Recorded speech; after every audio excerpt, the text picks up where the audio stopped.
Ninyong lahat. Martin Romualdez, Lisa Marcos, Bongbong Marcos.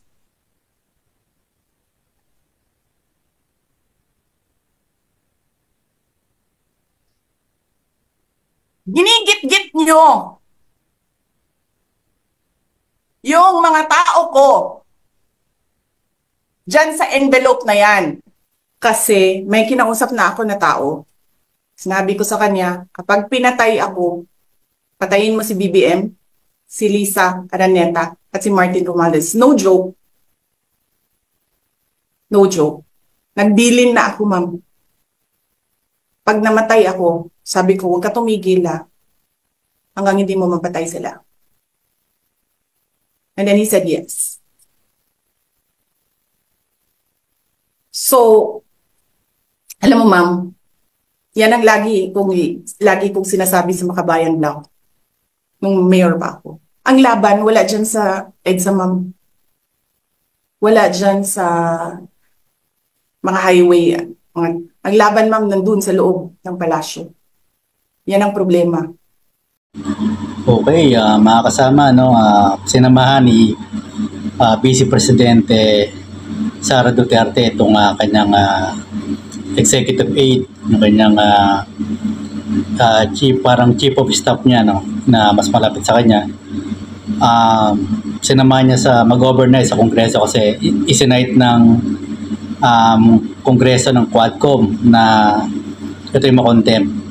So, ibig sabihin, bakit ayaw pang humarap ng Vice Presidente na si Sara Duterte para sagutin ng mga katanungan ng congressmen sa Congress, sa Quadcom, kung saan dinala yung kaban ng bayan. Siyempre, pag-aari ng Pilipinas yan, taong bayan, nagbabayad ka ng buwis, kahit anong klaseng buwis yan, VAT, value-added tax, o ano pa man. Medyo talagang masasabihin talaga siya nagdadrama, sabi ng iba. Mabasa na sa comment section. At sinabihan siya ni Speaker Romualdez na para hindi madama yung staff mo, sagutin mo lang yung katanungan ng mga congressman sa Quadcom. Hindi yung nagtatago pa dyan sa staff mo. Ayon kay parang gano'n ang ibig sabihin ni Congressman Speaker Romualdez. Tapos nag-record o nag-live si VP Sara Duterte, ang ating Vice Presidente. Nilabas niya yung sama ng loob sa Marcos Administration, PBBM. At sinabihan niya kapag siya daw ay pinapatay ng allegedly, kung papatay daw siya ng ayon sa kanyang live o press con ba yun, no, na makapanood nyo naman yan, kung siya ipapapatay daw ng mga Marcos, meron daw siya kinuusap na tao na iganti siya. So yun ang ibig niya sabihin. Anong ibig sabihin iganti? Ipapatay o magkaso? So eto, lumalabas na pinagbantaan niya ang buhay ng Pangulo natin na si Pangulong Bongbong Marcos Jr. saka si First Lady Araneta. So ito yung hindi magandang senyales sa political landscape natin na ang dalawang mataas na dapat ay nagsisilbi sa bayan ay nagbabangayan o bibangayan. Yung isa umatake. Yung isa trabaho lang ng trabaho. Si Pangulong Bongbong Marcos sa mga nasalanta ng bagyo. At minura pa niya sa video na yon si Pangulong Bongbong Marcos, First Lady, saka si Speaker Romualdez. Ngayon, ito ang dapat matanda ng mga Pilipino. Nasa katinungan pa ba ang ating Vice Presidente Sara Duterte sa ganyang asal? Ang lumalabas ay pinagbabanta niya ang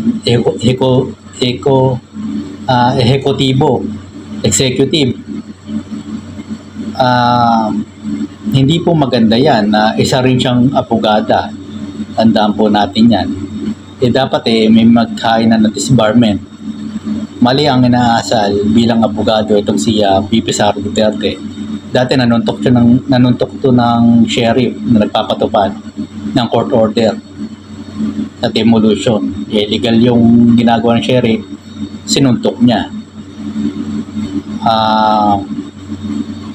Hindi po maganda itong nangyayari sa ating bansa kapag ganyan ang mga maluluklok sa mataas na posisyon, mapa-mayor man yan o anumang governor o vice-presidente, lalo na pag presidente, di ba?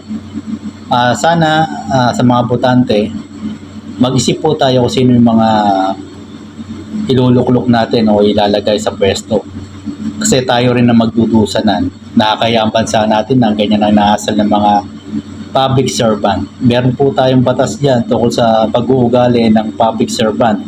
Sana hindi nalilimutan ng Vice Presidente Sara Duterte yon, into to due respect, no?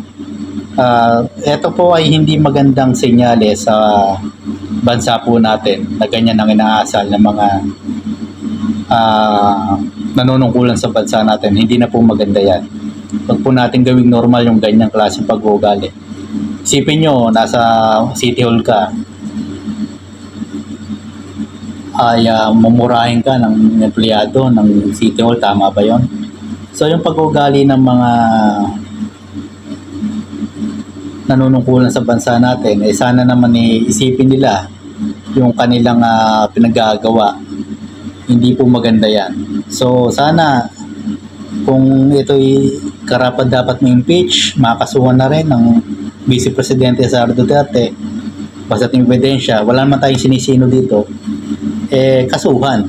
Kasi hindi maganda yung ganyang klase ng pag-ugali ng public servant, especially babae at sa abogada pa. So hanggang dito lang po muna yung vlog, at sana manatili po tayong gising sa ganyang klase ng issue. Hindi po biro yan, hindi ko ordinaryong empleyado tayo, wala na tayong pakalam sa politika. Diyan po nang gagaling ang patas, police power, policy. Oo nga, nagsisipag tayo sa buhay natin. Tama naman niya, wag umasa sa gobyerno 100%. Pero hindi natin maiiwasan yung ganyan na ang dapat ang ating gobyerno, hindi naman perfecto, pero sana yung mga nanunungkol sa gobyerno, ilagay natin matitino. At kung kailangan kasuhan sila, kasuhan. Kung may immunity, pagbabasa na may magkaso. So kung walang immunity, pwede nang kasuhan yan o may impeach. Hindi na po talaga tama ang ginagawa ng VP natin, ang Vice President Sara Duterte. So hanggang dito lang po muna yung vlog. Maraming salamat po ulit.